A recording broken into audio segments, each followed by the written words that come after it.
When we talk about how the digestive system moves food along, it helps to think of it as a long muscular tube that pushes and mixes its contents through steady waves of contractions.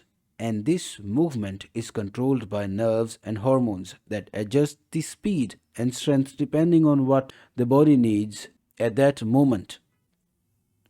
GI motility simply refers to the movement of muscles in the digestive tract, and these movements push food forward, mix it with enzymes, and keep everything flowing in the right direction.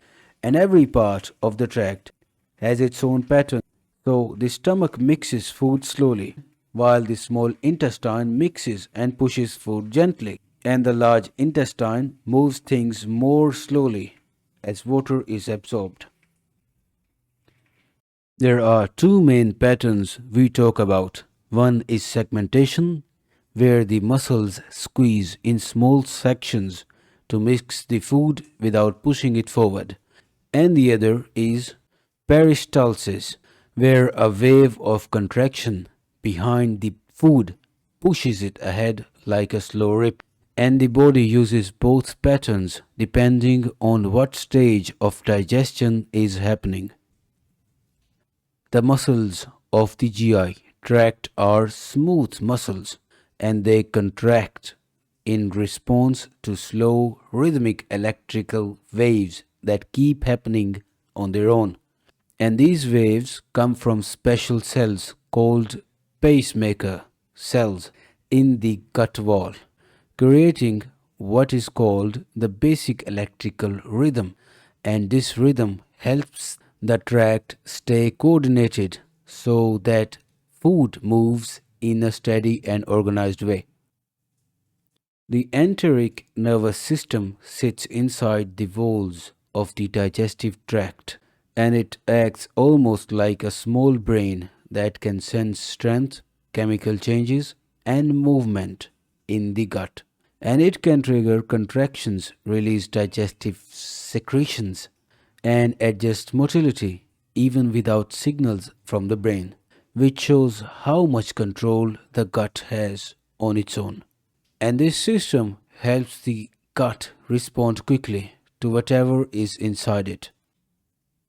Although the gut can manage a lot on its own, it still receives signals from the parasympathetic and sympathetic nerves.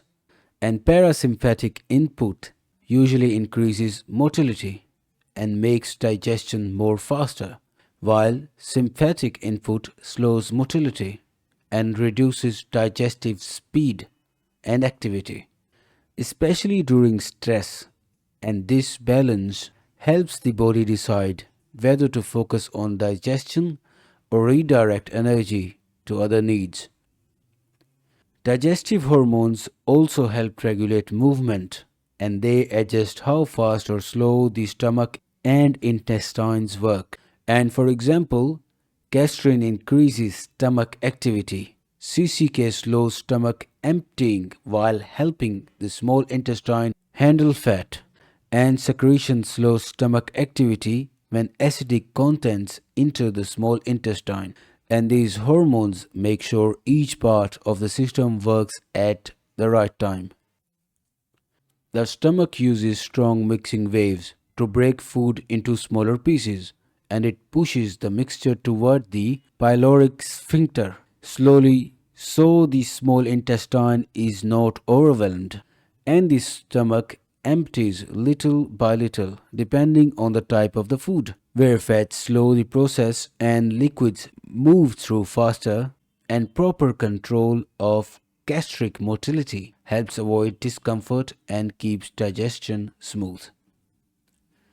In the small intestine, movement is gentle and involves both segmentation and short peristaltic waves that help mix nutrients with enzymes and move them forward at this steady pace.